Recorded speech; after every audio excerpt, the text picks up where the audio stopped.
tous. Attends, ça commence. Donc je vais procéder à l'appel. Alors, Gérald Albano est absent et a donné pouvoir à Nathalie Saulnier. Nadine Beaufils. Alors, Raymond Marie Beaufils est absente et a donné pouvoir à Nadine Beaufils. Régine Bécu. Marie-Solène Bergandi. Elle est absente? Alors, Pascal Bouddha est absent et a donné pouvoir à Claudine Lobin. Karine Busson. Liliane Carré est absente et a donné pouvoir à Brigitte Gounod. Hervé Chapuis. Présent. Michel Coignot. Claude Collard. Serge Colombini est absent et a donné pouvoir à Claude Collard. Patricia Contreau.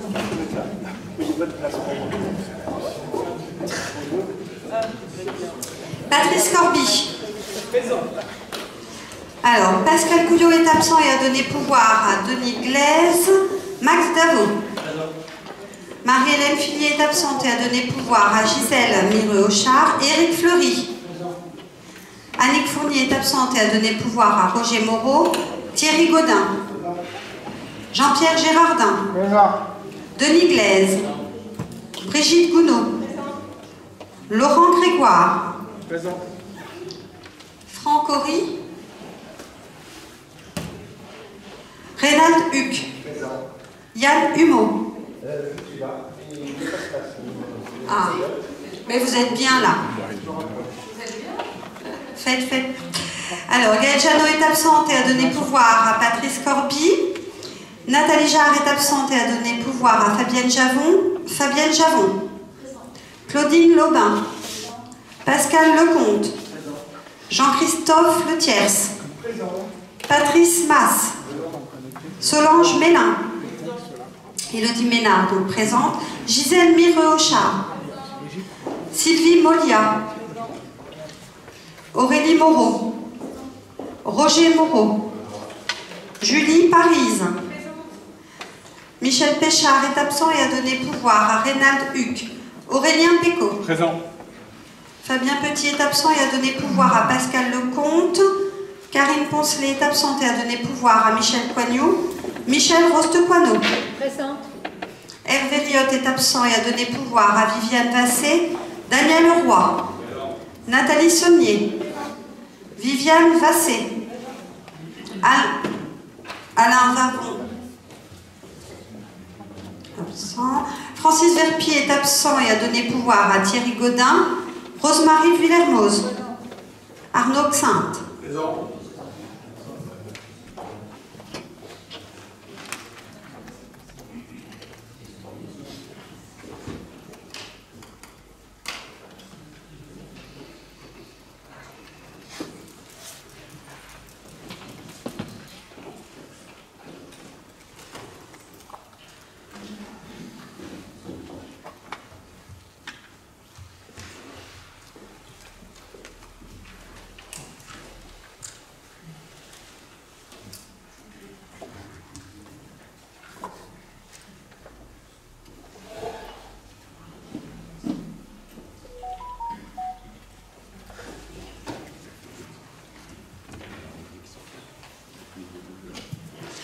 Nous avons 35 présents, 15 pouvoirs, ce qui fait 50 votants.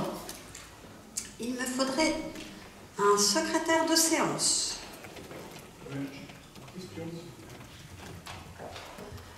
Alors, on va vous donner un micro, monsieur Letiers. On n'a pas longtemps, pardon. Bonsoir. Si vous voulez bien me permettre d'être inquiet pour un des membres de votre majorité, je voudrais savoir si vous avez des nouvelles de monsieur Vavon. Je me suis rendu compte qu'il n'a jamais siégé.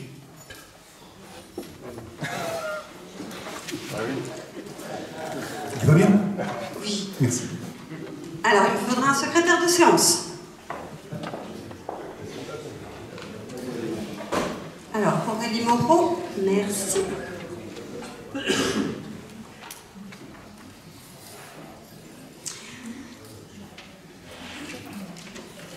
Alors, je voulais, avant de passer à l'approbation du procès procès-verbal du dernier conseil municipal. Juste vous rappeler que M. Bouillon a pris ses nouvelles fonctions le 22 avril, comme nous vous en avions informé par mail. Alors, concernant l'approbation du procès-verbal, est-ce que vous aviez des remarques? Non? Eh bien, on va passer à son approbation. Est-ce qu'il y a des contre?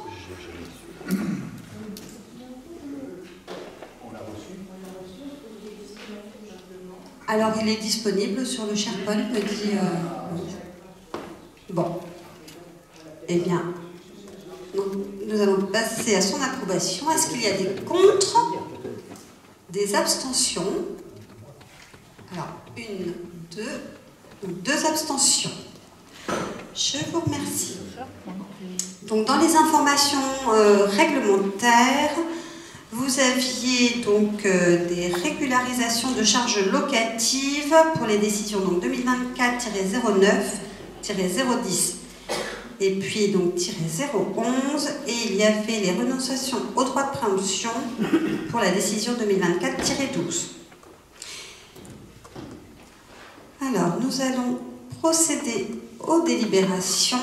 Le premier point concerne donc l'opposition au transfert du pouvoir de police de la publicité au président de la communauté de communes de Puisay-Forterre. Donc, si je refais un petit point, l'article 17 de la loi Climat et Résilience du 22 août 2021 stipule que les compétences en matière de police de la publicité ont été transférées au maire depuis le 1er janvier 2024. Donc, compétences qui étaient auparavant exercées par les préfets de département, sauf s'il existait un règlement local de publicité, ce qu'on appelle vulgairement RLP, auquel cas elles étaient exercées par le maire au nom de la commune. Si le PCI auquel appartient la commune est compétent en matière donc, de plan local d'urbanisme, le transfert est obligatoire. Toutefois, donc, les maires disposent de la possibilité de s'opposer à ce transfert dans un délai de 6 mois. Et donc, c'est le cas pour la commune de Charmures-et-Puisay.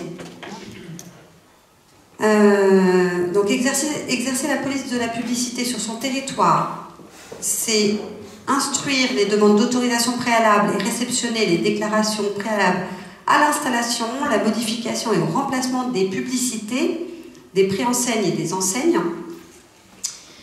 Mais c'est également contrôler le respect de la réglementation sur la commune. Et c'est aussi mettre en demeure les contrevenants de mettre fin aux infractions, de prononcer des sanctions administratives en cas de non-respect de la réglementation et, le cas échéant, porter l'infraction à la connaissance de la justice pénale. Et ce soir, je vous propose donc de vous opposer à ce transfert du pouvoir de police de la publicité, sachant que la mise en demeure des contrevenants peut être difficilement, à mon sens, applicable par la communauté de communes et qu'elle pourrait être déléguée aux communes. Est-ce que vous aviez des questions? Oui, alors Monsieur Pécon, on va vous donner un micro. Bonsoir à tous. Je voulais simplement que vous nous expliquiez ce qu'est la police de publicité, tout simplement. Qu'est-ce qu'elle régit exactement et éventuellement, est-ce que vous avez prévu, en la gardant, parce que je pense que je sens dans votre discours qu'il faut la garder et je suis plutôt raccord avec ça. Et si éventuellement vous avez prévu du coup une police de publicité pour nos communes et nos villages spécifiques une fois délibérée. Merci. Alors, on a échangé avec les agents du service urbanisme et on se questionne sur le fait de prévoir un règlement ou non concernant cette police de la publicité. Voilà. Ok, donc quand on parle de police de publicité, on parle des panneaux d'affichage qui ont 20-30 ans où les magasins n'existent plus. On parle des habitations qui ont actuellement des publicités dans leur jardin quand on arrive dans les communes. On parle des affiches sauvages. Voilà, c'est de tout ça qu'on parle. On parle en effet des enseignes, des préenseignes. D'accord. Et du coup, est-ce que vous allez appliquer une politique qui est différente que celle que vous appliquez depuis 4 ans par rapport à cette nouvelle délibération? Comment ça? Est-ce que vous allez sévir? Est-ce que vous allez laisser comme ça, ou voilà, est-ce que tout ce qu'il y a maintenant va continuer à exister demain ou pas, ou est-ce que vous avez des idées là-dessus? Je rappelle juste que nous n'avions pas de règlement et qu'on n'était pas régi par un RLP, que c'était les préfets qui avaient cette compétence-là. D'accord, merci. Donc à partir de l'instant, on n'a toujours pas de police. Ça marche? Alors, il y a M. Gérardin qui a déjà le micro et je vous passerai la parole après, M. Humon. En complément de la question d'Aurélien, donc vous allez pouvoir vous verbaliser sur le non-respect qui régit l'éclairage des vitrines des commerçants qui doivent être éteints la nuit. Ce sera quelque chose qui va pouvoir être géré par la commune maintenant? Il y a une loi qui existe qui dit que les éclairages des vitrines doivent être éteints la nuit. Ce qui n'est pas le cas à Charlie. Il y a des magasins qui restent allumés toute la nuit. Donc ça rentre dans ce cadre-là également? Alors, je ne sais pas si l'éclairage rentre dans ce cadre-là. Là, on parle vraiment des enseignes, préenseignes. Voilà. Ok, merci. Monsieur Humeau. Oui, donc, en fait, on n'a pas de règlement. Donc, comment allez-vous pouvoir le faire respecter? La réglementation qui incombe à tout le monde en la matière, mais après on peut spécifiquement faire un règlement local uniquement à l'échelle de la commune. Donc là on est dans le flou artistique en attendant d'avoir fait ces Non, il y a une réglementation quand même qui existe puisque les préfets avaient une réglementation et la faisaient appliquer. Non.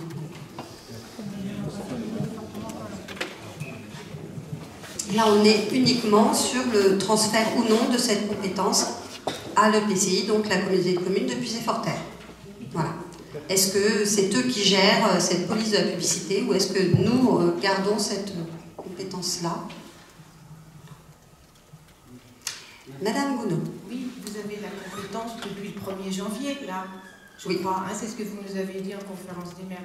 Donc là, il y a déjà un règlement ou toujours le même qu'auparavant? Nous n'avons pas, nous, à l'échelle communale, de règlement. D'accord. Voilà. Donc même depuis... On devait se prononcer sur le transfert ou non de cette compétence dans les 6 mois. Donc nous avons jusqu'au 30 juin. D'accord. Mais là, pendant les 6 mois, il n'y avait rien eu, puisque c'était la compétence de la mairie, rien n'a changé. Non. Et puis, il faut que l'on statue, donc nous allons voir ce que le conseil municipal décide. Ok. Voilà. On avisera aussi.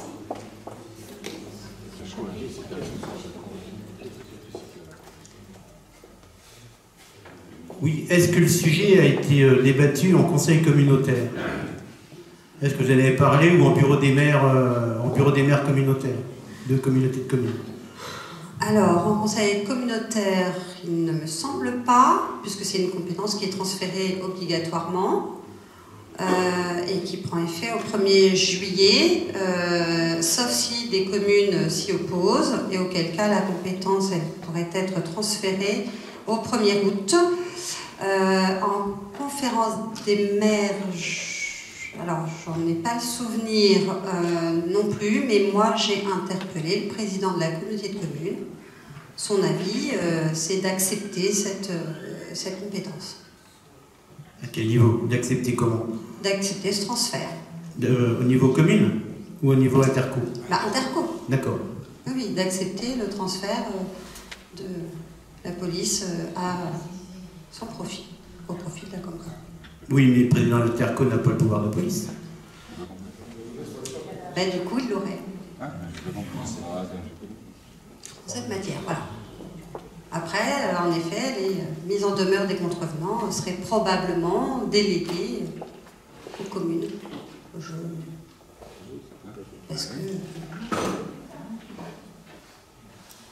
Après, en termes d'instruction des dossiers, pour l'aménagement du territoire est en cours de recrutement, mémoire, donc c'est aussi pour ça que je vous propose de vous y opposer ce soir. Voilà. Est-ce qu'il y a d'autres questions? Bien, sinon, nous allons procéder au vote. Alors, qui est contre? Qui s'abstient? Alors, 1, 2, 3, 4, 5, 6, 7, 8, 9...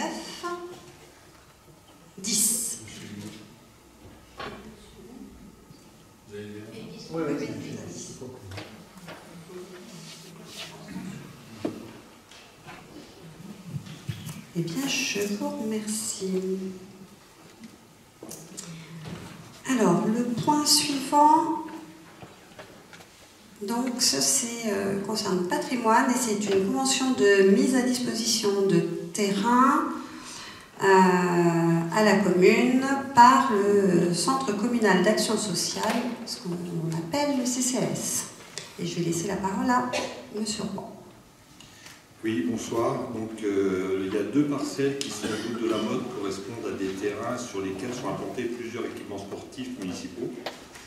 Initialement entrés dans le patrimoine immobilier du CCAS par le biais de dons ou de legs, il convient d'établir une convention de mise à disposition de ces terrains à vocation sportive municipale, en attente d'une régularisation de transfert de propriété immobilière, par acte notarié le cas échéant.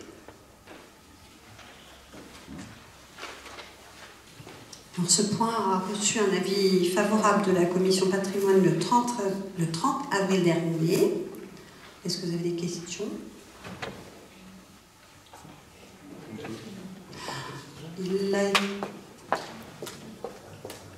Alors, monsieur le Thiers. Oui, de quels équipements sportifs parle-t-on? Alors, vous aviez normalement sur le SharePoint le modèle de la convention avec la photo. J'ai pas eu le temps de tout regarder et je pensais que vous connaissiez le dossier par cœur.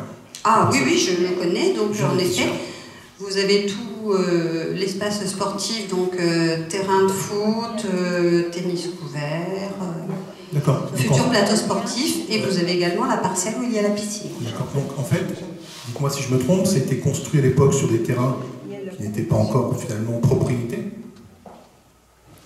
Et le projet du plateau sportif est étudié sur un terrain qui n'est pas encore propriété en réalité. Si ?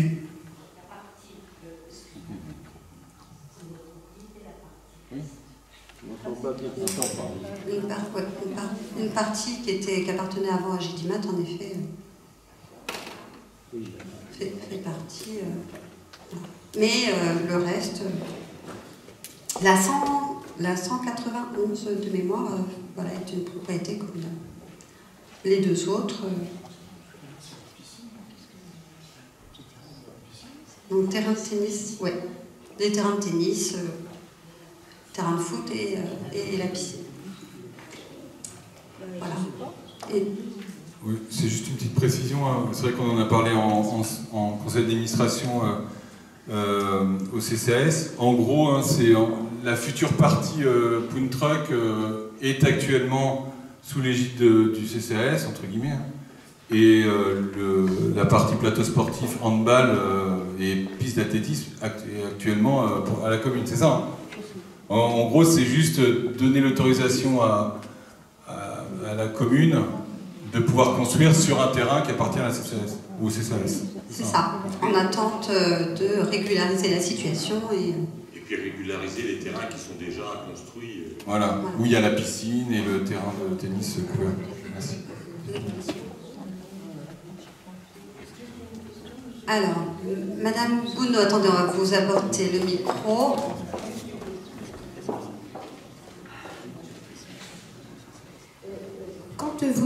Quand on lit régularisation de transfert de propriété immobilière, c'est par un achat ou c'est juste un transfert immobilier?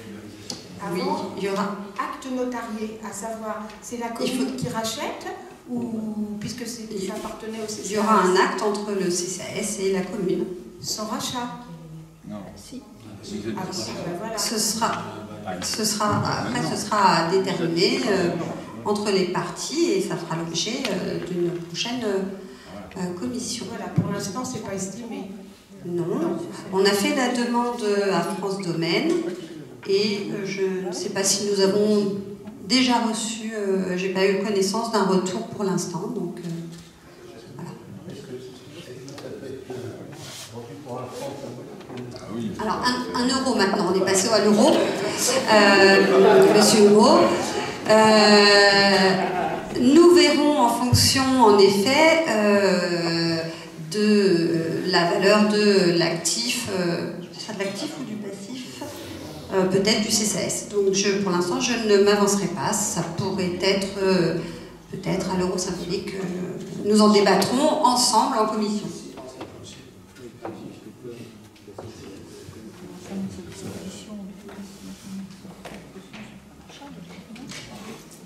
Voilà. Bon. Alors, monsieur Le Thiers, dites-nous tout. Juste une précision, donc est-ce que ça entrave les projets en cours par rapport aux demandes de subvention? Est-ce qu'il y a une condition sine qua non d'être propriétaire en bonne et due forme des terrains sur lesquels on va demander des subventions pour construire un projet? Voilà, ça n'entrave en rien. Ça n'entrave en rien. Merci. Voilà. Bon, eh bien nous allons procéder donc au vote. Est-ce qu'il y a des contre? Des abstentions? Alors, 1, 2, alors, donc 4. Merci, c'est noté. Alors, nous allons passer aux ressources humaines. Ah oui. Eh bien, donc la session de l'immeuble C4, route de Prunois, à Charny. Daniel. Avec les derniers échanges avec le docteur Fima, le point est reporté au prochain conseil. On a encore des points à éclaircir. Voilà. Donc, nous reviendrons vers vous prochainement. Mais quel est le projet? On peut aussi savoir. Le projet de ce rachat? Ah oui, expliquez-le, on n'en a jamais parlé. Ce serait bon d'expliquer de quoi il s'agit, peut-être, puisqu'on n'en a jamais parlé. Et moi, j'avais 2-3 questions dessus, justement, alors ça tombe bien que ce soit reporté. Alors après, voilà, c'est reporté, les membres de la commission en ont échangé. Il y a un projet, on va dire, médical, et je m'arrêterai là, puisque ça fait l'objet voilà, d'échanges avec le futur acquéreur. Voilà. Merci. Bon, alors excusez-moi, nous allons passer à présent aux ressources humaines.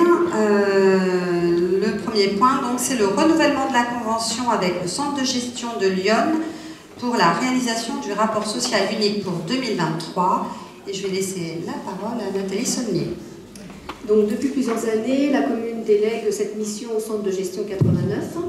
La convention présentée par le centre de gestion 89 permettra ainsi à la commune de respecter l'obligation que nous avons de réaliser le rapport social unique pour l'année 2023. Les coûts sont identiques à ceux de l'année passée, soit 20 € par agent contrôlé. Alors, ce point a reçu un avis favorable de la commission du personnel le 2 mai et du comité social territorial du 6 mai. Et je prends note que M. Gérardin, le président du CDG, ne prend pas part au vote. Alors, est-ce qu'il y a des contre? Des abstentions? Eh bien, je vous remercie.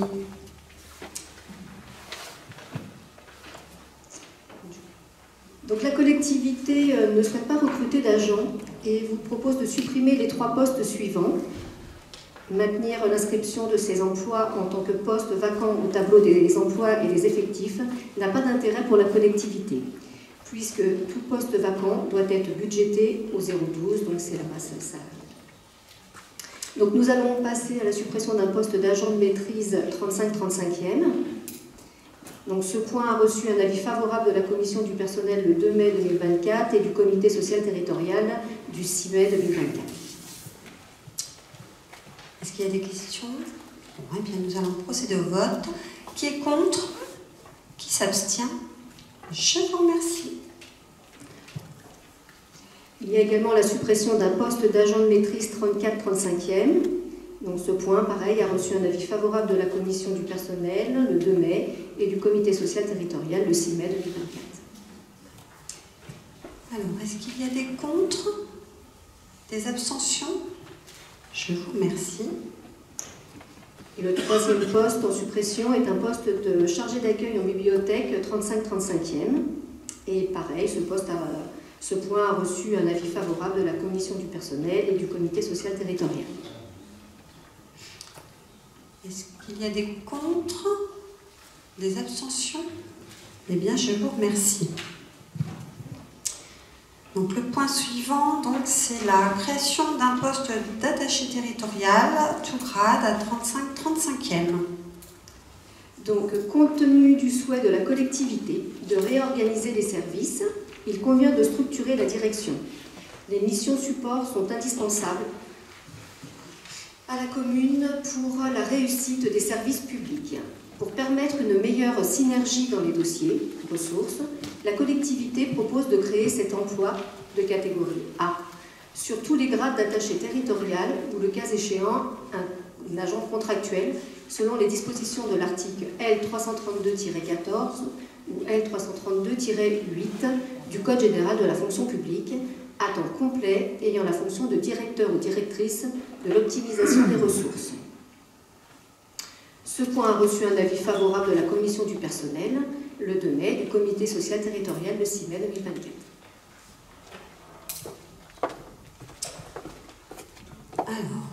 Alors Monsieur Gérardin. Oui, excuse-moi, tu dis de créer un poste grade A, et dans la délib c'est marqué tout grade. Et tu as dit grade A. Catégorie A. Un poste d'attaché territorial. Tous les grades d'attaché territorial. De l'attaché territorial. Question, avant qu'on passe au vote, est-ce qu'on pourra avoir un nouveau tableau des effectifs? Parce qu'il y a eu pas mal de modifications depuis quelques temps, et j'avoue que ce serait bien d'avoir une mise à jour. Oui, hein. Oui, c'est en cours, on est en train de... Voilà, d'accord, merci. Puisqu'on a fait des créations de postes lors du dernier conseil, et il fallait qu'on supprime les postes. Voilà, ce qu'on avait dit, donc voilà. Moi, monsieur... je ne comprends plus très bien cette partie de bonneto. Vous savez, le bonneto, c'est quand on met des gobelets avec une petite boule dedans, ou un dé. Alors d'abord, il y a eu une première parution. J'ai attiré votre attention sur son illégalité, puisque cette création d'emploi n'avait pas été approuvée par le conseil municipal. Vous m'avez renvoyé dans mes buts, et vous m'avez même dit, et je vous avais dit que j'allais interroger le contrôle de la légalité, et je vous cite, le 25 avril 2024, vous m'avez répondu, le contrôle de la légalité n'a pas de rôle pour le moment.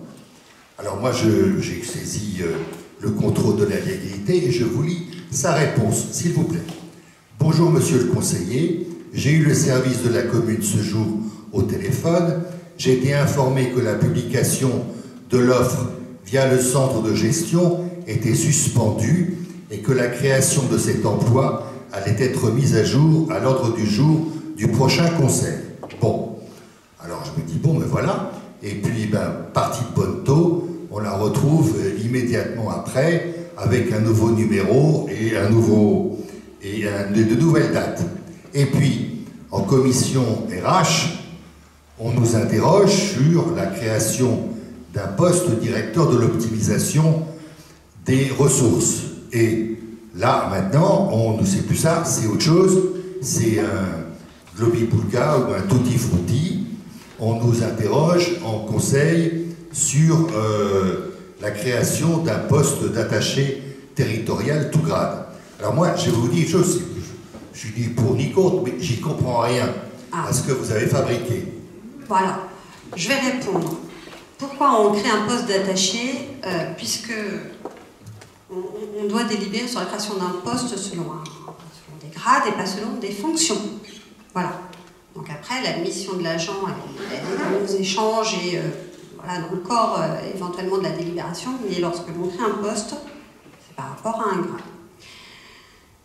Vous avez précisé en effet que, alors il est tout à fait possible de sonder le marché du travail, voilà, ce qui nous permet aussi, a posteriori, de pouvoir recruter un agent suivant les candidatures, je reviendrai dessus, sur le grade du candidat potentiel, ce qui nous permet de ne pas créer, comme là nous le faisons, un poste sur l'ensemble des grades de la catégorie des attachés. Alors, je reviens sur le fait que nous avons fait une première offre, par rapport, qui était en effet une offre initiale qui datait du 19 avril, qui a dû être validée par le centre de gestion et diffusée le 25 avril sur le site emploi territorial. Alors, celle-ci, elle a été retirée, en effet, puisque suite à une erreur interne, il y avait une déclaration de vacances, ce que je n'avais pas demandé. Je demandais uniquement la publication d'une offre d'emploi, ce qui est légal. Alors, bien évidemment, l'offre a été retirée sans injonction ni des services de l'État ni du centre de gestion. Nous avons échangé en effet avec le centre de gestion. Si je vais plus loin, nous avions préalablement le site, un site qui permettait de mettre les dates de délibération, ce qui permettait d'avoir un garde-fou et de ne pas envoyer les déclarations de vacances lorsque nous voulions publier uniquement des offres. Voilà. Et puis, ben, oui, en effet, comme vous le disiez, alors la préfecture a remercié les services puisque nous avons fait en effet le nécessaire. Cette offre avec déclaration de vacances a été retirée et une simple offre d'emploi. Donc, en effet, rien ne change. Voilà, l'offre est la même. Il y a uniquement l'onglet déclaration de vacances qui n'a pas été transmise. Voilà ce que je pouvais dire ce soir pour répondre au mieux à vos interpellations. Et alors, je voulais juste vous rappeler, c'est le contrôle de légalité, pas le contrôle de la légalité, le contrôle de légalité. Je vous remercie. Voilà. Je vous remercie pour cette précision très importante. Mais pourquoi vous m'avez dit le contrôle de légalité n'a pas de rôle? Vous me l'avez non seulement dit, mais vous l'avez écrit. Vous l'avez écrit le 25 avril 2024. Parce que dans le cadre de la publication d'une offre, le contrôle de légalité n'intervient pas. C'est pour ça qu'ils vous ont demandé de le retirer. Enfin, non, ils ne nous ont pas demandé de le retirer puisqu'elle avait été retirée préalablement. Et d'autre part, je rappelle juste que nous n'avons pas eu de candidature jusque-là et que de toute façon, la déclaration de vacances, elle entre dans le cadre de la seconde offre. Suite à cette... C'est exactement ce que je dis, c'est une partie de bonne ton. Merci. Non, je dis juste que nous avons fait les choses... voilà, nous nous sommes corrigés lorsque nous avons vu... Pourriez-vous nous préciser à quoi correspond un directeur d'optimisation des ressources? Là, tu parles en franc aussi. Voilà. Non, parce que j'ai le sentiment que, vu ce que j'ai pu lire sur Internet, ça fait doublon par rapport à des offres qu'on a déjà, quoi, c'est tout. Donc, je suis un petit peu étonnée. Alors, si je... Alors, sans reprendre optimisation des ressources, un pôle ressources, ce sont les services structurants de la commune. Donc, nous avons les finances, nous avons les ressources humaines et bien souvent les services liés à l'urbanisme et choses comme ça. Là, nous souhaitons, voilà, du fait de la prise de poste de M. Bouillon, nous souhaitons une personne qui puisse superviser le service des finances et le service ressources humaines. Voilà. Je le dis, ça fait donc doublon avec le poste qu'on a en cours pour un directeur des ressources humaines, et je suppose que vous avez aussi lancé un recrutement pour remplacer M. Bouillon aux finances, non? Le poste est vacant. Alors, si je peux me permettre, la commission du personnel n'a pas souhaité qu'on supprime pour l'instant les autres postes du fait que ce recrutement pourrait être compliqué actuellement, de trouver une perle rare comme... Oui, c'est ce qui me semble, parce qu'en plus ça ne correspond pas vraiment à notre strate, ça ne correspond pas vraiment à notre collectivité. C'est pas le genre de poste qu'on recrute dans une collectivité de 5000 habitants. Eh bien, nous tentons. Nous avons eu de belles surprises lors des derniers recrutements. Donc, il est possible de... Pardon, excusez-moi, j'ai trouvé la perle rare. Alors, monsieur Le Thiers, oui, je vous ai vu lever la main. Oui. Est-ce que le directeur de l'optimisation des ressources dans une commune comme la nôtre, ça s'appelle pas un maire? Non, c'est pas du tout une mission.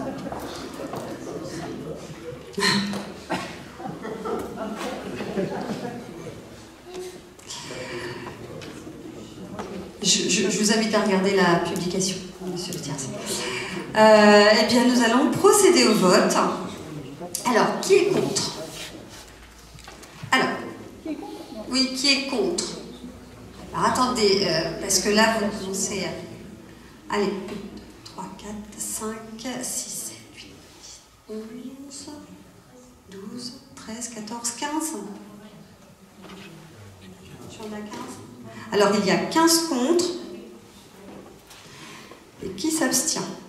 1, 2, vous n'avez pas de pouvoir.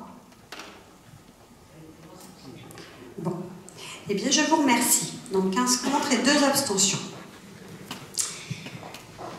Alors, le point suivant concerne la subvention donc, aux associations pour l'organisation de feux d'artifice pour l'année 2024. Et je vais laisser la parole à Madame Javon.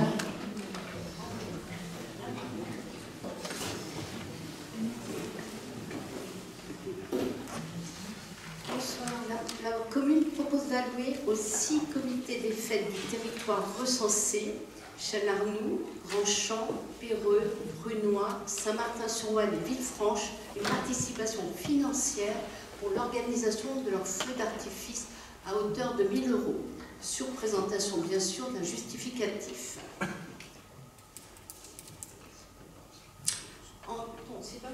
Alors, normalement, les membres des bureaux des associations en question donc, ne prendront pas part au vote. Donc, si je ne m'abuse, il y a présent donc M. Fleury, M. Pécaud et M. Masse. Est-ce qu'il y a d'autres? Alors, et on a les pouvoirs Madame Marie Beaufils et Madame Fournier de mémoire. Est-ce qu'il y a d'autres personnes qui font partie, qui sont membres des bureaux des comités des fêtes? Non. Eh bien donc... Oui, mais vous n'avez pas demandé pour Chambeugle de feux d'artifice. Voilà, c'est vraiment les comités des fêtes qui sont concernés par la demande. Oui, non. Les autres, vous pouvez bien évidemment voter ce soir. Non, mais on ne parle pas du comité, il y a un comité des fêtes en même temps, on n'en parle pas. Alors, ils ont été sollicités, ils ont répondu que... Tout le monde a reçu la même demande. Voilà. Vous n'en vouliez pas.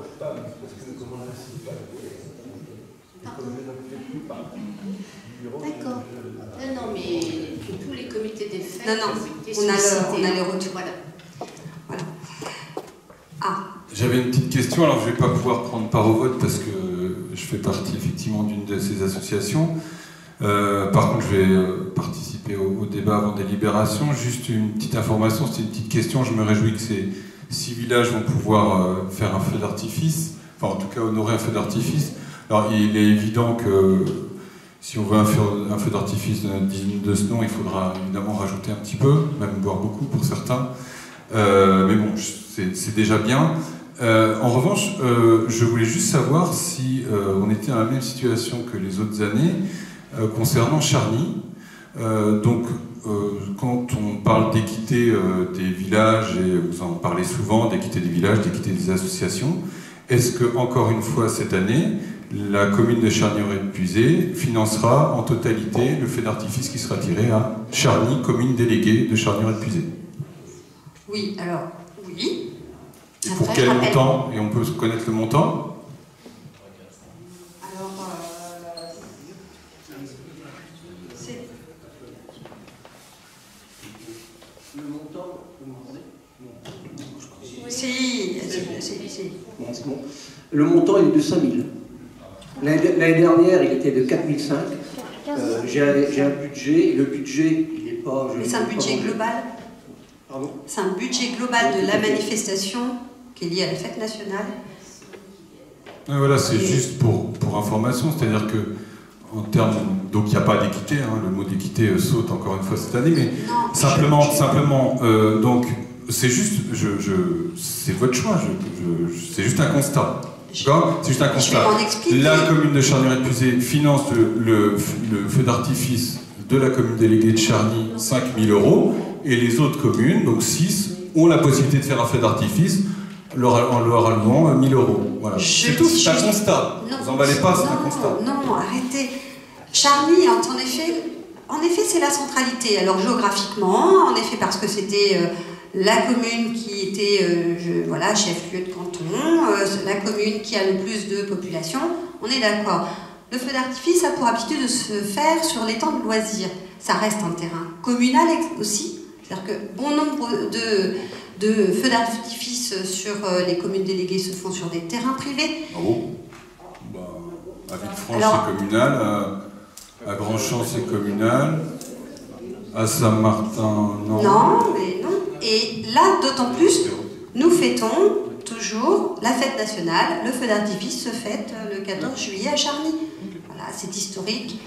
Et je rappelle que ce n'est pas parce que Charny est Charny commune déléguée, c'est Charny-Répuisé et c'est la centralité. Voilà, ça permet aussi d'accueillir un nombre important de personnes. Voilà. C'est pour tout le monde. C'était un simple constat. Merci. Et voilà, et puis l'ensemble des manifestations dans les communes déléguées sont en dehors de cette fête nationale. Voilà. Bon. Eh bien, après ceci, nous allons donc délibérer. Est-ce qu'il y a des contre? Donc des abstentions? Eh bien, je vous remercie. Alors, ensuite, nous avons les demandes de subvention au titre du Fonds national d'aménagement et de développement, le FNADT, en vue de la réfection de 4 lavoirs. Et donc, je laisse la parole à Daniel. Vous avez été informé de la réfection de 4 lavoirs situés sur les communes déléguées de Charny, Chevillon, Malicorne et Saint-Martin-sur-Ouane. La consultation des entreprises menée du 15 mars au 15 avril 2024 sur ces travaux de réhabilitation a permis d'établir la dépense provisionnelle à 96 883,78 hors taxes, soit 116 260,53 toutes taxes. Le dossier doit être déposé pour le 30 mai pour les subventions.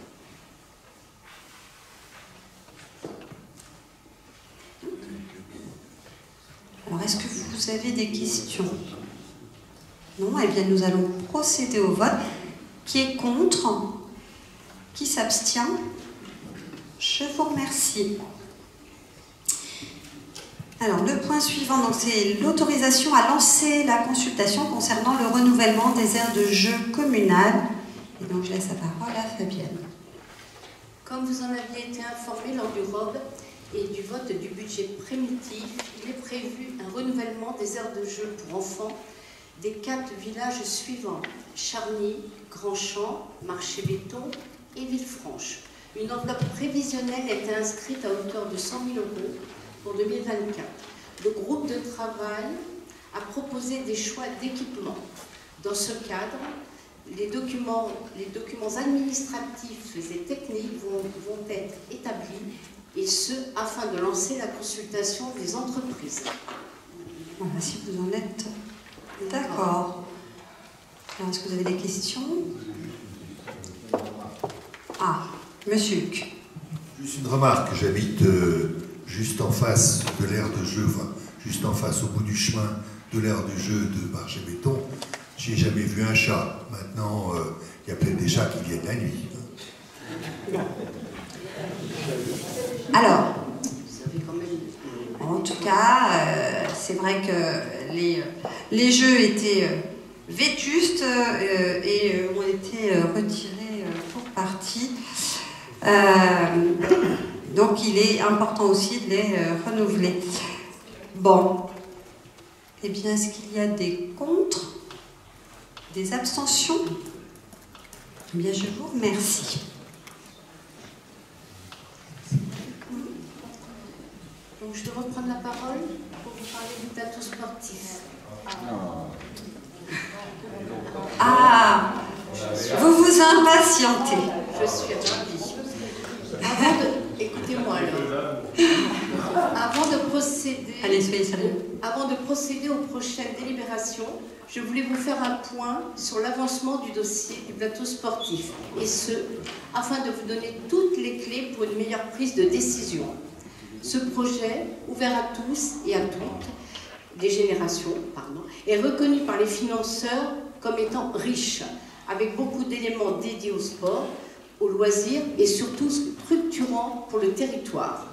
Nous avons reçu un accusé de réception du dossier de subvention réputé complet du CD 89 le 22 avril dernier, dans le cadre d'Ambition pour Yonne. Le dossier est réputé déposé le 4 avril auprès des services de la préfecture et concernant les diverses demandes auprès de l'ANS, Agence nationale du sport, certaines sont réputées complètes et la dernière va faire l'objet d'une délibération lors de ce conseil. Celle pour équipement structurant, c'est-à-dire la piste, est complète et éligible.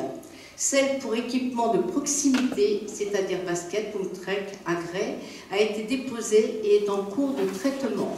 Celle pour le terrain de futsal extérieur et handball, avec éclairage, nous allons le délibérer au point 14, nécessite une convention avec la section foot de l'USCOP et la Fédération française de football. La section foot a déjà une équipe futsal qui jusque-là s'entraîne au gymnase.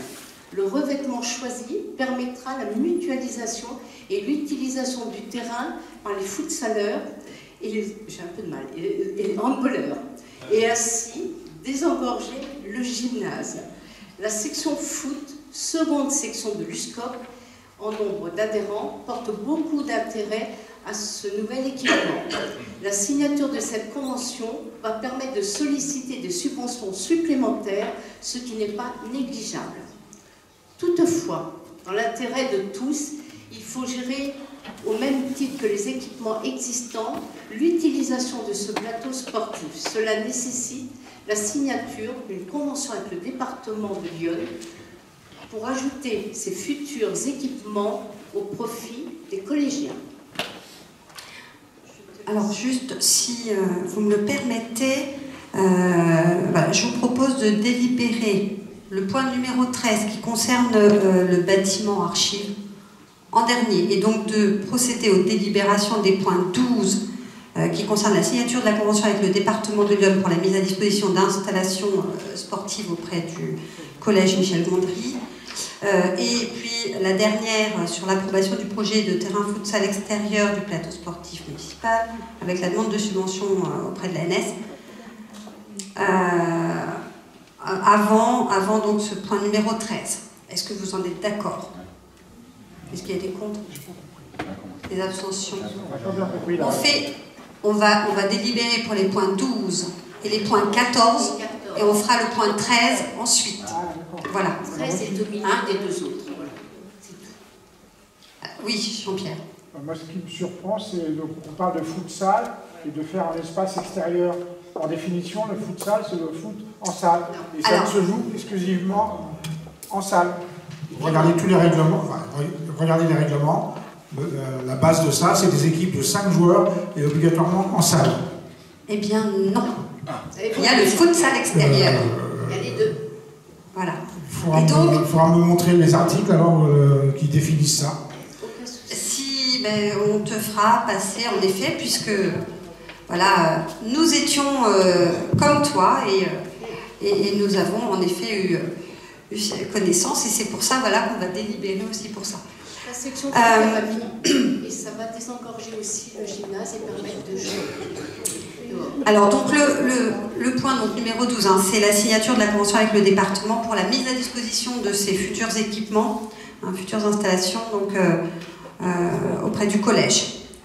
Voilà, est-ce que, alors vous avez peut-être pu la lire, en effet, nous avons rajouté dans cette convention les équipements et vous aviez en l'occurrence les montants forfaitaires. Il ne faut pas vous la relire, vous l'avez lu? Oui. Comment? Oui. entre le département, le collège et puis la commune. Oui, oui, oui.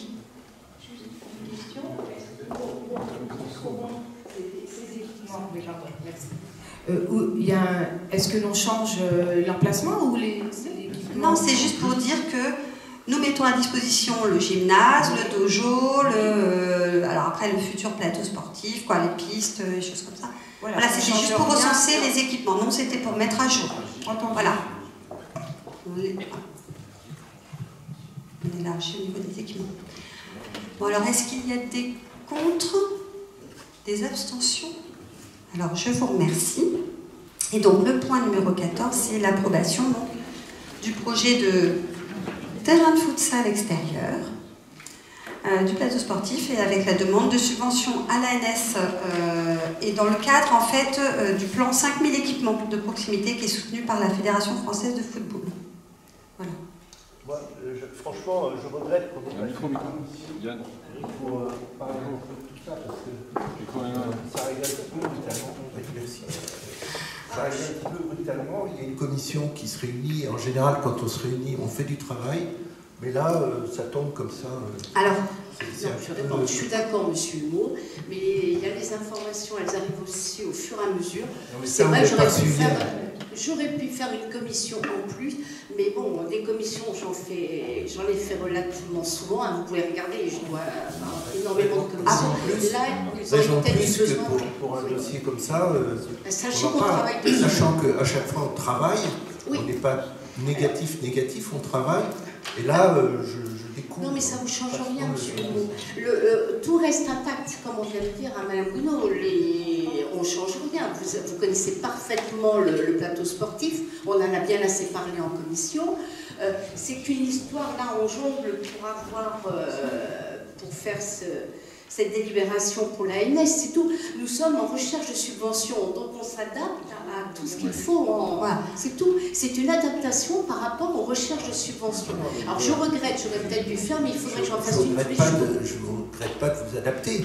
Ce que je vous reproche, c'est de ne pas tenir la commission au courant. Alors, je vous entends, mais il y a un réel travail qui est fait derrière. Et après, si je peux compléter, c'est vrai que ces demandes-là, elles sont faites jour le jour. Un petit peu. On a les informations assez. On a très peu de temps pour les traiter, et puis il faut qu'on fasse les demandes de subvention. Vous voyez, certaines sont à faire avant le 30 ou 31 mai. Donc à chaque fois, c'est un petit peu aussi dans l'urgence, parce qu'on ne peut pas passer à côté de ces financements-là. Et c'est vrai que voilà, le temps de réunir la commission, parfois, on est un petit peu. Mais le projet est identique. Là, c'est. Je confirme. Ah oui, c'est la même chose. Ce qui nous permet de solliciter cette subvention-là, c'est parce que nous avons défini le revêtement. Et le revêtement, comme c'est un revêtement souple qui était destiné aux handballeurs, excusez-moi, ça nous permet aussi de solliciter ces financements qui sont principalement, qui sont dédiés pour le futsal extérieur. Voilà. Non.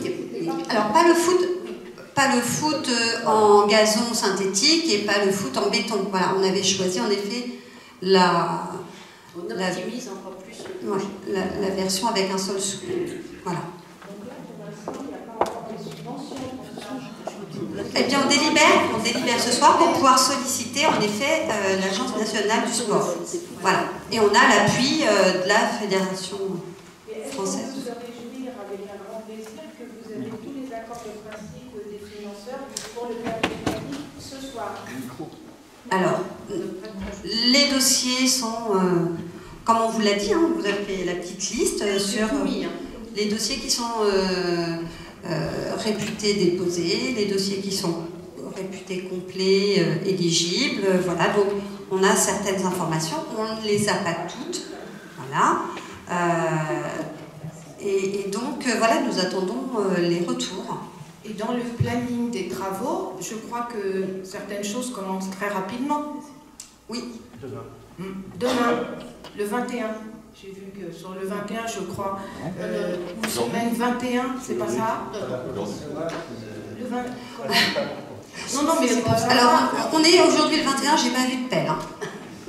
Donc, voilà. Ça commence quand? Ben, ça va... c'était normalement, je crois, des travaux en juin.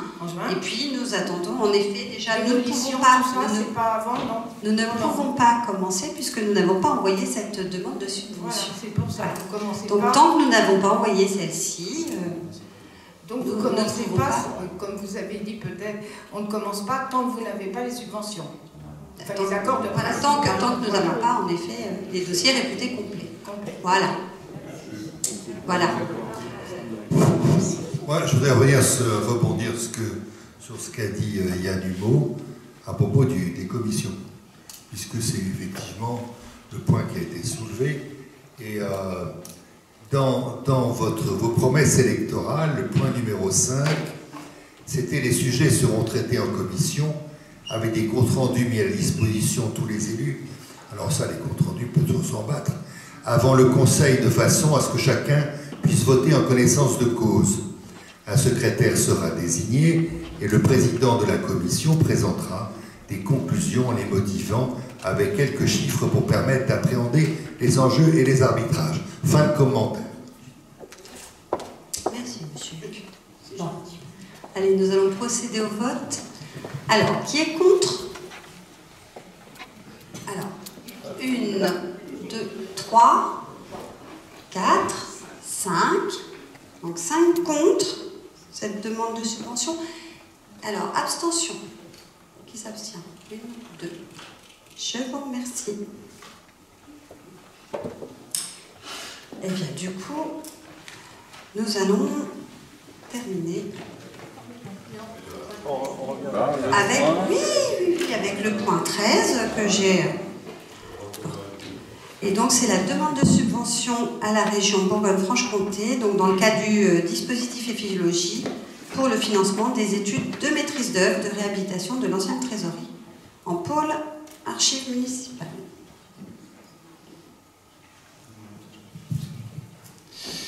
Alors, il s'agit d'une demande de subvention selon le dispositif Éphiologie de la région Bourgogne-Franche-Comté, ce dispositif visant à soutenir les collectivités territoriales et les associations dans leurs projets de rénovation énergétique. C'est un dispositif qui existe depuis déjà un certain temps, qui n'est pas nouveau.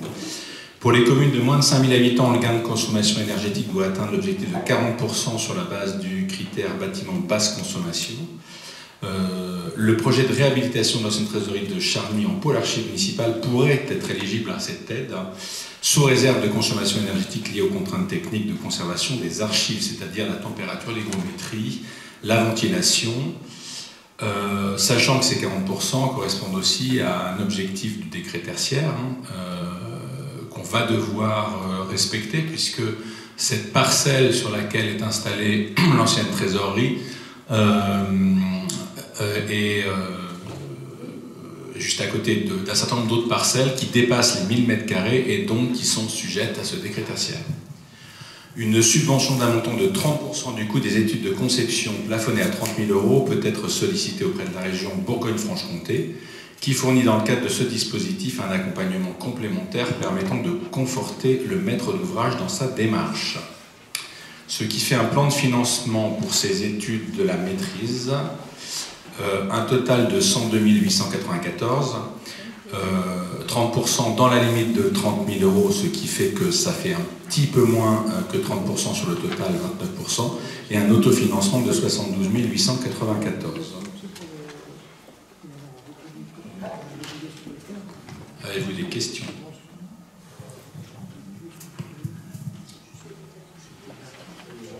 Oui, alors l'architecte qui a été retenu, c'est Atria Architecte, avec lesquels nous avons déjà eu un rendez-vous, des échanges.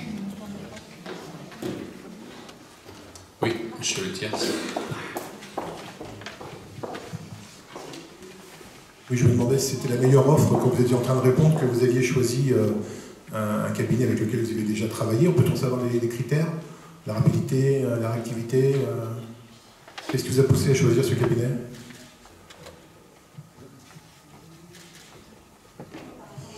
Pourquoi on a choisi Atria? Oui, par rapport aux critères retenus. Il y a eu une analyse des offres qui a été réalisée. l'analyse des offres qui a été réalisée, c'était le meilleur équilibre entre les prix, la technicité, les références, ce genre de choses. Oui, par rapport au cahier des charges que vous avez établi en fait. Oui, d'accord. Absolument. Merci. Et puis par rapport aux contraintes liées à ce type de bâtiment, c'est un bâtiment bien spécifique, tel qu'il doit évoluer, disons.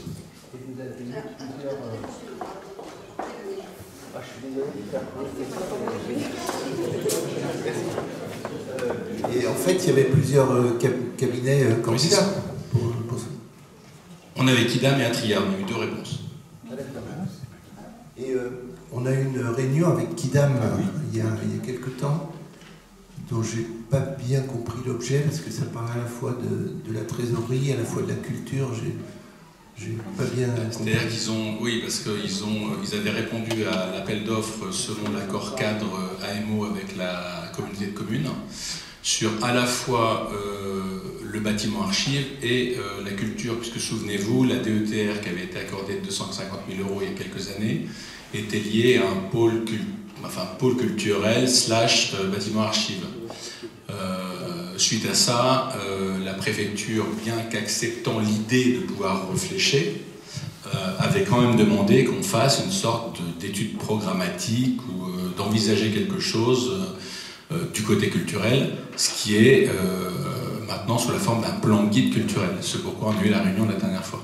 Mais ça ne les a pas empêchés de faire des rappels sur l'autre partie sur lequel ils avaient déjà travaillé. Oui, on a parlé des deux, effectivement. Voilà. Il y avait trois jeunes femmes il y en avait une qui avait l'air d'être plutôt architecte, l'autre plutôt culturelle. C'était un peu... Même si la réunion avait plutôt été convoquée côté plan de guide culturel. Oui.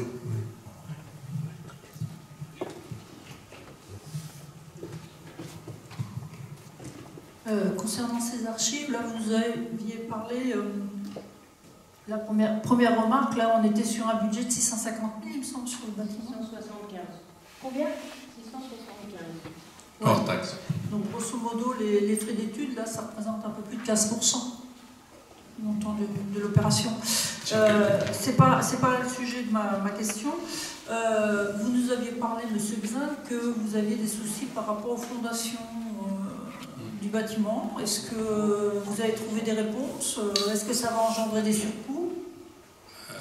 J'ai peur que ça doive engendrer des surcoûts. De quelle ordre? D'où cette étude. On n'a pas les chiffres pour l'instant. C'est précisément l'objet de cette étude qui doit déboucher à un premier chiffrage.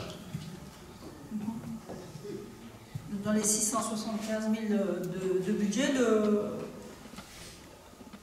les frais d'études étaient compris ou pas? Non? Donc ça vient en plus? Ça vient pour partie en plus, oui. Mais ce qui est certain par ailleurs, c'est que ces études-là vont permettre vraisemblablement d'obtenir un certain nombre de subventions.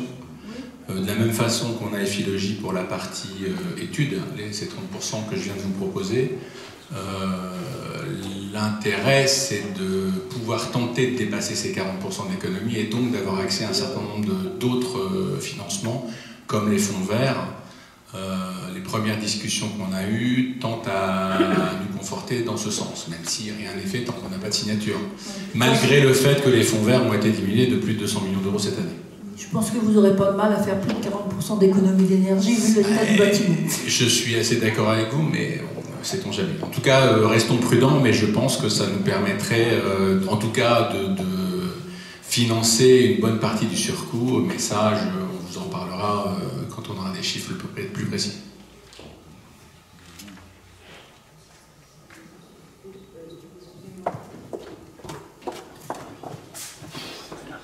J'ai bien compris, M. Xin, vous aurez bien les 250 000 € DETR, comme vous nous l'avez affirmé. Vous en êtes conscient? La préfecture nous a signifié effectivement que les premiers travaux, qui seraient sans doute des travaux préparatoires aux travaux principaux, seraient la date de départ des travaux pour considérer la DETR. Ces travaux-là interviendront avant la date butoir, donc nous conserverons la DETR, absolument.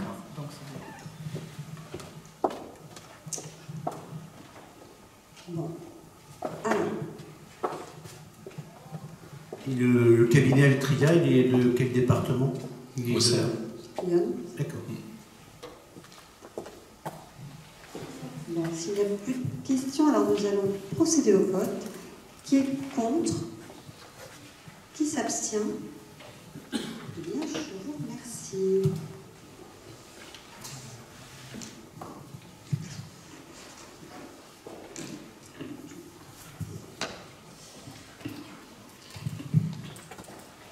Eh bien, donc nous allons passer aux affaires diverses.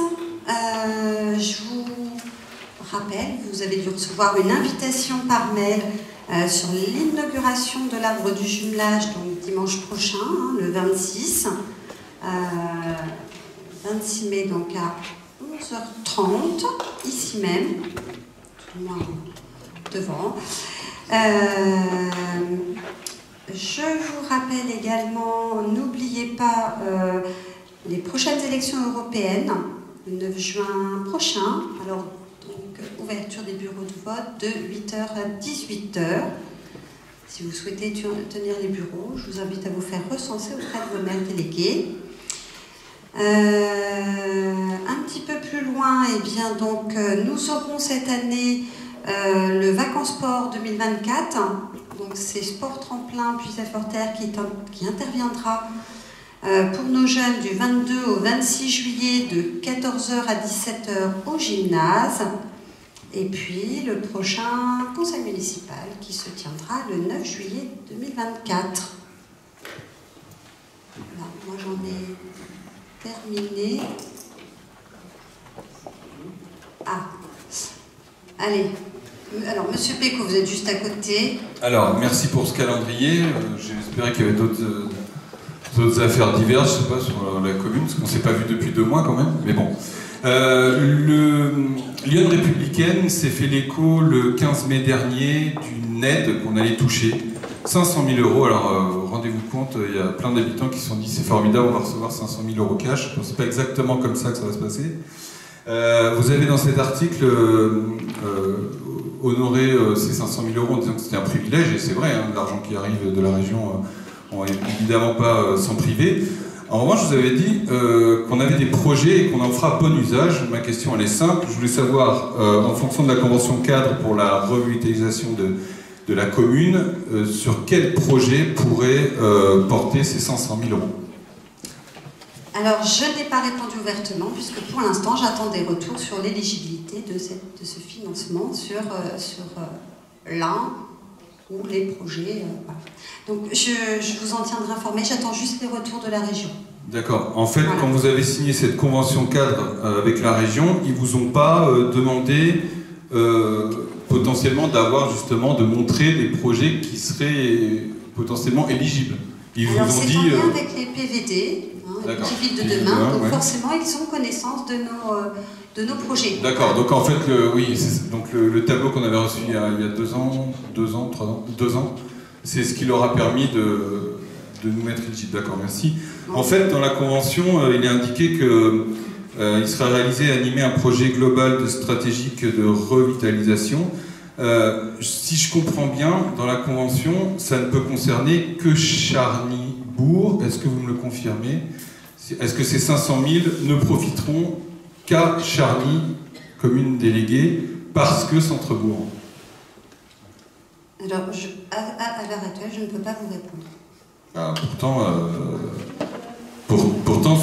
quand on lit la convention, c'est juste un éclaircissement, parce que moi, quand je lis la convention, je comprends que ces 500 000 € ne pourront être alloués que à des projets qui sont en lien avec de la revitalisation de Centre-Bourg, et le Centre-Bourg, malheureusement pour notre commune, est considéré comme étant un Charny, alors qu'il y a d'autres centres-bourgs dans les autres villages. Alors, ça a été tout l'enjeu des PVD pour Charny aurait puisé. Voilà. Bon. Mais est-ce que c'est la même règle pour la région? J'avais demandé, oui, ce sont les mêmes règles. Et nous avons une zone ORT, et vous avez délibéré par rapport à cela. Nous avons, alors si je peux m'avancer, mais l'un des projets pourrait faire partie de cette demande de financement. C'est trop tôt, je n'ai pas de retour et je vous en dirai plus dès que j'aurai l'information. D'accord, voilà. très bien. Ensuite, je vous dirai ce qu'on pourra... Bon, de toute façon, il faudra bien trouver les projets qui rentrent dans les bonnes cases pour toucher cet argent, parce que ce serait quand même dommage de le perdre. Oui. On a jusqu'au 31 décembre 2026 pour cocher les bonnes cases. Voilà. Voilà. Okay. Merci. Bon.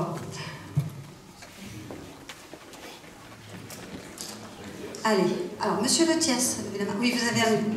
Oui. Dites-moi. Madame la maire, vous avez fait un post hier, la municipalité a fait un post hier sur sa page Facebook dans lequel vous êtes en train de féliciter des jeunes et vous leur remettez leur carte électorale.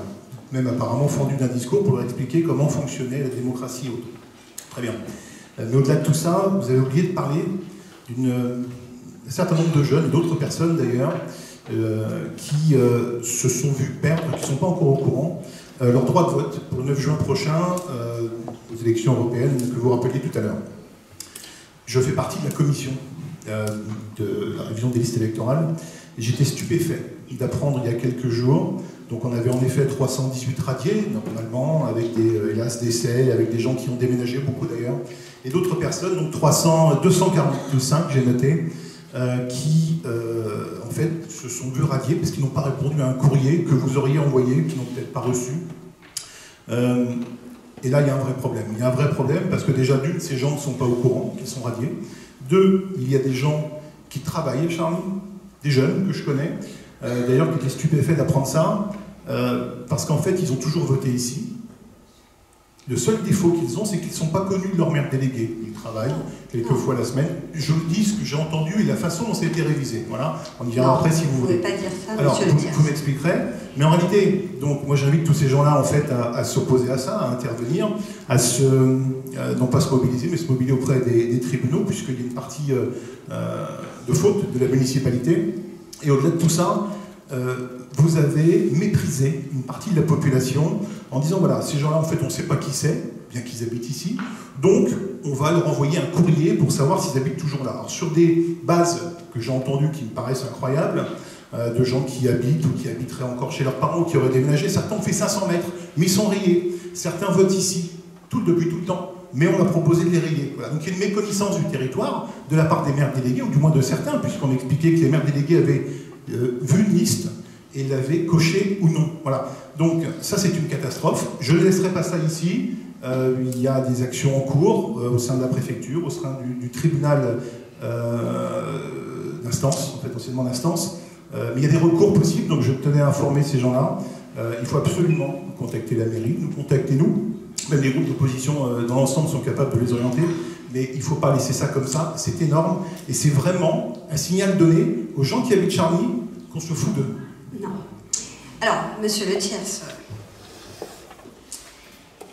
les personnes qui ont été radiées, c'est pas parce qu'ils ne sont pas connus non plus, ni des maires délégués, ni de moi, ni quoi que ce soit. On a envoyé un courrier, alors si je pense savoir, il y a un cas particulier, vous l'avez reconnu, et la personne était au courant. Il a bien reçu ce courrier, comme un certain nombre de personnes. Vous me laissez la parole s'il vous plaît. Nous avons envoyé les courriers aux jeunes de plus de 26 ans, puisque c'est la réglementation. Les courriers ont été envoyés. La seule chose qu'on demandait, c'est qu'ils se manifestent et qu'ils fournissent un justificatif de domicile pour que nous puissions mettre à jour leur dossier. C'est la réglementation au-delà de 26 ans. On doit leur demander qu'ils se faire recenser auprès de la mairie. On a envoyé un courrier. Il y avait juste à se manifester et à dire. Je ne dis pas, on peut voir des personnes, on peut aller rendre visite, on peut faire tout ce qu'on veut, ça ne veut pas dire que forcément ce soit votre domicile. Voilà. La seule chose, c'est que si la personne habitait à 100 mètres de là, eh bien, elle avait qu'à transmettre sa nouvelle adresse, à se faire recenser. Les courriers, voilà, sont arrivés à bon port. Les n'habitent pas à l'adresse indiquée, nous les avons en retour. Donc après, là, pour le coup, c'est la Poste qui nous transmet les informations. On a fait les choses dans les règles de l'art, vous faites partie de la commission. Vous avez aussi statué. Voilà. Non, maintenant, j'ai rien. Moi, j'ai refusé de signer le PV puisque j'estime que c'est complètement fait à l'envers. Au-delà de tout ça, vous n'êtes pas en mesure aujourd'hui de justifier de la preuve que les gens ont reçu le courrier. D'accord? Vous êtes d'accord avec moi? Bon, donc, au-delà de tout ça, cette révision, elle me paraît également à deux vitesses. Vous voyez? Parce que je pense qu'il y a des gens, en fait, qui n'habitent pas la commune, ou qui n'y habitent plus, ou qui n'y ont plus habité, mais qui n'ont jamais été radiés des listes. Il n'y a pas eu de révision de liste, d'ailleurs, depuis un petit peu de temps. Et je pense qu'à un moment donné... Vous en faites partie, donc forcément, vous avez vu passer les choses. La révision des listes électorales, elle se fait à chaque fois. Il y a des choses que je n'ai pas vu passer. Alors, ça, on va se garder ça pour communiquer un peu plus largement. Mais en réalité, je pense qu'il y a eu un certain coulage où ça peut exister. On est une petite commune, il faut le rappeler. Au-delà de tout ça, là, j'insiste en fait sur le message qui est envoyé. Non, c'est pas un message qui est envoyé. Arrêtez de toujours, c'est de la mauvaise foi aussi. Nous avons, et les services ont envoyé, les secrétaires de mairie ont fait le nécessaire. Je suis désolée, à un moment donné, il faut aussi que les gens se responsabilisent et viennent faire le nécessaire. Voilà. Vous estimez par exemple que quelqu'un qui déménage doit venir prévenir la municipalité comme quoi cette personne n'habite plus la municipalité, par exemple? Eh bien, si la personne a déménagé, elle a déménagé. Son domicile n'est plus la commune, à moins qu'elle ait changé de bureau, et on fait le changement du bureau. Donc elle ne vote plus ici? Eh bien, normalement, elle doit s'inscrire dans son bureau du lieu de domicile. D'accord, mais donc si elle ne le fait pas, elle fait quoi? Elle vote toujours ici si elle est pas radiée? Ah ben non. Non. J'en prends note. Non. Après, c'est à elle de faire le nécessaire. Quand on déménage, on doit aller s'inscrire sur les listes électorales de son nouveau domicile. C'est bien ça. Parfait. Parfait, parfait. Ok. J'en prends note. De toute façon, ça n'empêchera pas en fait des recours auprès du tribunal, parce que voilà. Mais de toute façon, on est. Et d'ailleurs, je pense que tous les documents seront mis à la disposition. Là, on parle de 245 personnes qui ne pourront pas voter et ils ne sont pas informés. Ils ne sont pas informés. Il y en a qui sont informés, qui ne sont pas venus délibérément transmettre leur justificatif de domicile. Madame la maire, est-ce que vous êtes là pour faire le gendarme ou est-ce que vous êtes là pour faciliter la vie de la population? Je suis là pour faire respecter le droit. Je vais m'arrêter. Je pense que ça a été dit. Maintenant, nous allons passer. Je voudrais répondre à M. Le Thiers. Dans mon village, nous, on a rayé quelques personnes. Ça faisait au moins une dizaine d'années qu'on ne les a jamais vus voter. On leur a envoyé un courrier. Je suis certain qu'ils l'ont reçu. Ils ne nous ont pas renvoyé de courrier comme quoi qu'ils avaient changé ou pas. Ils ont été rayés. C'est normal, c'est la loi. C'est tout. Merci de valider ce que je disais en préambule, à savoir donc c'est bien les maires délégués qui ont validé ou pas cette liste. Non. Voilà. Bon. Ah, alors Madame Gounod. Madame le maire, dans le mail que je vous ai adressé le 10 avril dernier, restez sans réponse, je vous faisais part de la demande de Madame Nico, Isabelle, de présenter lors du conseil municipal le bilan et le travail effectué dans le cadre de la convention signée entre la mairie et 30 millions d'amis pour la stérilisation des chats. Vous avez refusé en prétextant ne pas avoir reçu ce bilan. C'est chose faite, puisqu'elle a reçu l'accusé de réception. Donc, 278 chats ont été stérilisés sur le territoire de Charny-Auric-Clusay, ce qui a fait beaucoup de travail. Les fonds de cette convention sont épuisés et il devient urgent de renouveler cette convention. Que comptez-vous faire, Madame le maire? Deux associations travaillent ensemble et œuvrent sur notre territoire.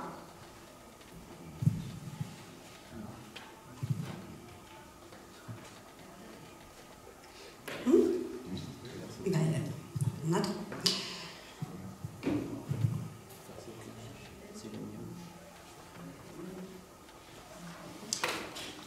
Merci.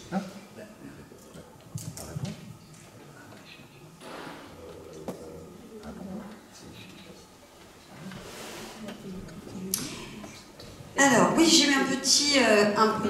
j'ai eu un petit retour et en effet, je vais reprendre contact avec elle pour avoir de plus en plus d'informations. En effet, il faudrait qu'on voit avec, et que je la contacte pour savoir avec quelle association on peut faire le partenariat pour, dans le cadre du financement avec 30 millions d'amis. Elles travaillent ensemble, donc peu importe, vous verrez quand vous la contacterez. Voilà. Elles vous répondent l'une ou l'autre, comme Nadine le sait d'ailleurs, elle est au courant, Nadine également. Voilà. Merci. Alors, moi, juste une petite remarque. Je ne sais pas si la première délibération qu'on a prise, elle est valable, parce que sur le SharePoint, on n'a pas le PV. On a validé un PV qui n'était pas présent sur le SharePoint. Non, non, il y a bien un document, mais ce n'est pas le PV. J'ai vérifié après, parce que ça m'inquiétait, donc...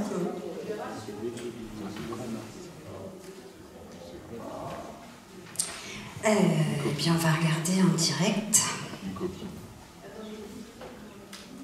J'ai un deuxième point.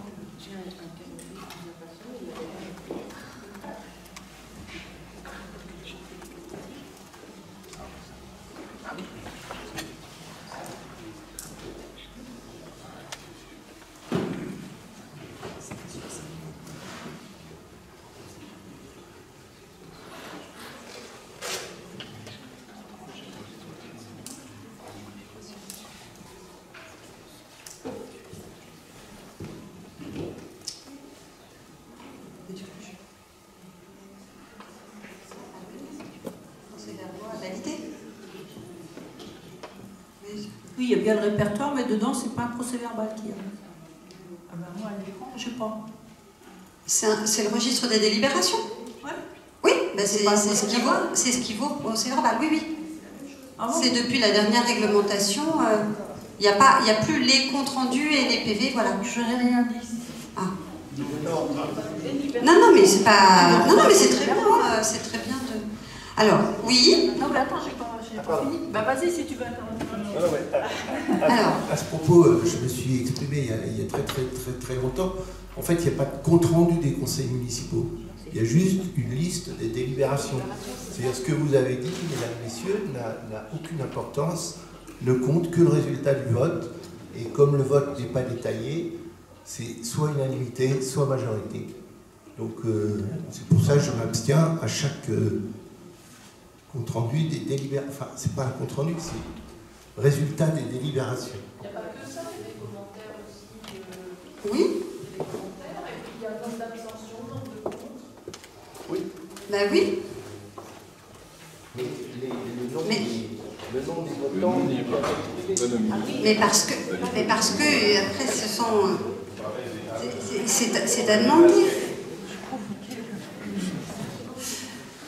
Je vais poser la question l'autre fois et il avait été répondu que c'était comme ça que ça se présentait maintenant les PV.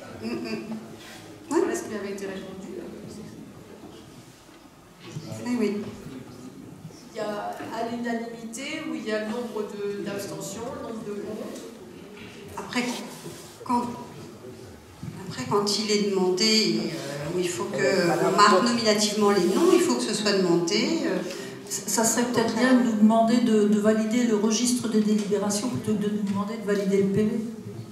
Madame, que là vous êtes exprimé, ça n'apparaîtra nulle part. Non, je sais, voilà, je sais. Ouais, si ça ne vous aide pas, tant pis.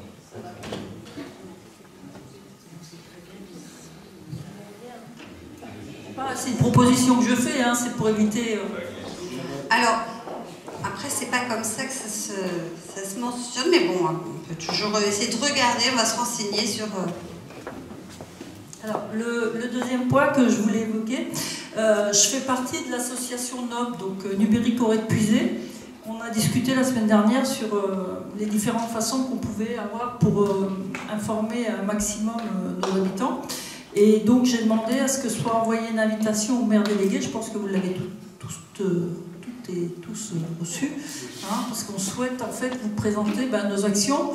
Numérique Aurait Puisé, c'est une association qui s'est créée pour vulgariser, pour aider les gens à mieux appréhender tout ce qui est équipement informatique, que ce soit téléphone, tablette, ordinateur, envoyer un mail, s'inscrire sur un site officiel et compagnie, et puis pouvoir faire toutes ces démarches via Internet.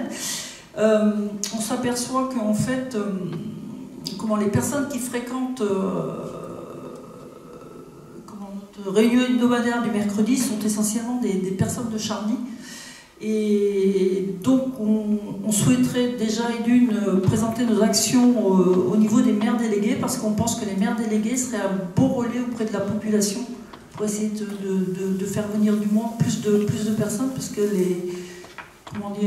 les gens qui viennent sont déjà extrêmement demandeurs, ils reviennent sur plusieurs sessions, mais on voudrait étendre à l'ensemble des communes déléguées. Donc on pense que le meilleur moyen, c'est d'abord de présenter aux maires délégués nos actions, et éventuellement, si vous ne pouvez pas venir, nous envoyer un élu de votre commune.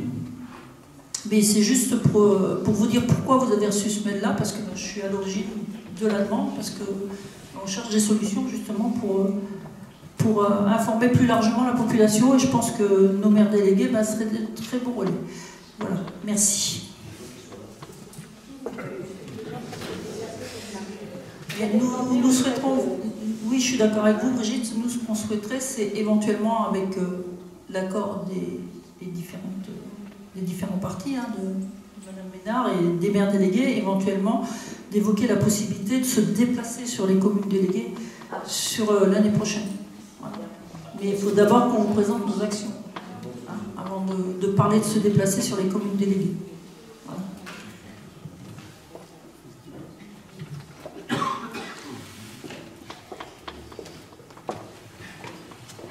Bon, j'ai noté Rosemary et puis...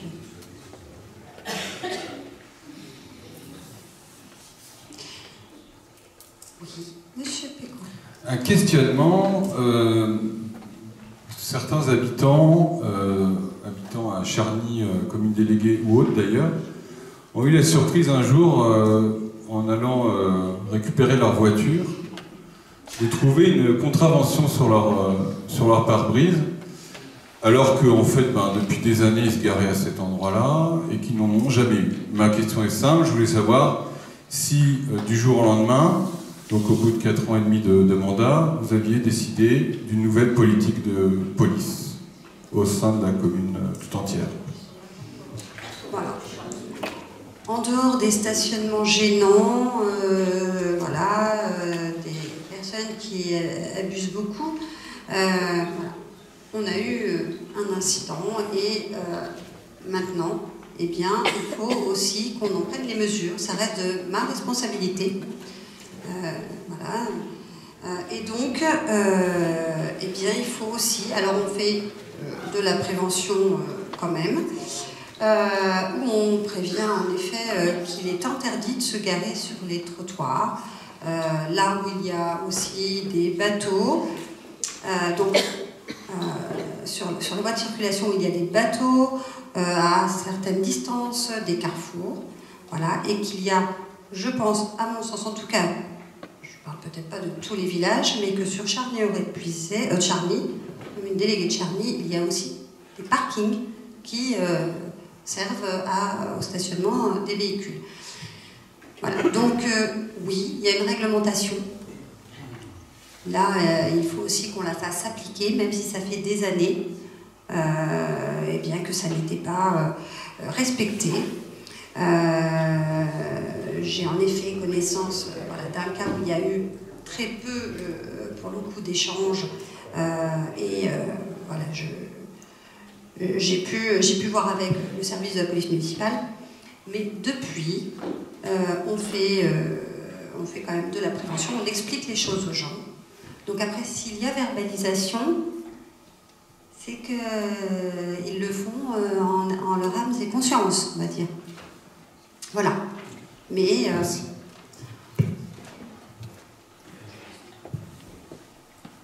voilà. Alors, je ne peux pas autoriser en fait, la prise de parole en dehors, voilà, lors de la séance, en dehors alors ce sera après la séance, vous viendrez me voir si vous voulez. Mais pour l'instant, je ne peux pas, voilà, je ne peux pas vous autoriser. Mais non. C'est fou. Bon. Alors, s'il n'y a plus de sujet, eh bien, je vais clore la séance. Ah. Alors, monsieur Hugues, dernière question. Vous savez qu'il y a eu un accident mortel il y a une quinzaine de jours sur la D64. Cette route est la route de la mort, je l'emprunte tous les jours, donc je le sais. Et en plus, je dirais que M. Collard, à juste titre, a demandé au département l'élargissement éventuel de cette route. Bon, ça, on peut toujours rêver au Père Noël. Il y a une chose qui est absolument urgentissime de faire, et c'est le fauchage des bas-côtés, puisque les herbes sont absolument dans la jungle, et qu'en plus ça empêche cette petite route qui est extrêmement étroite de se rabattre sur le côté des bas-côtés, puisque on ne voit pas du tout où est le fossé. Donc c'est absolument urgent que l'on puisse dégager rapidement et faucher notamment la partie qui est entre Marché-Béton et Chambeul, qui est un véritable couloir de la mort. Alors, pour le coup, là, je ne peux pas répondre. C'est de la compétence du département. Hein. Ils sont actuellement en cours sur le territoire. Et en ce qui concerne les routes communales, nous, ça va commencer, si ça n'a pas commencé, ça va commencer normalement cette semaine, voilà, puisque j'ai signé les ordres de service la semaine dernière, en demandant une intervention au plus vite. Après, je sais que voilà, l'herbe pousse, mais il faut attendre qu'elle épie et choses comme ça, il y a des contraintes. Je sais que Charnier et Puisé, généralement, on était dans les premiers à être fauchés. Là, ils ont, j'ai vu un certain nombre de communes de Puisé qui étaient fauchées bien avant nous. Ça devrait pas tarder. Voilà. Mais c'est en cours. Et donc, voilà, soyez prudents sur les routes. Non, mais voilà, il faut essayer de...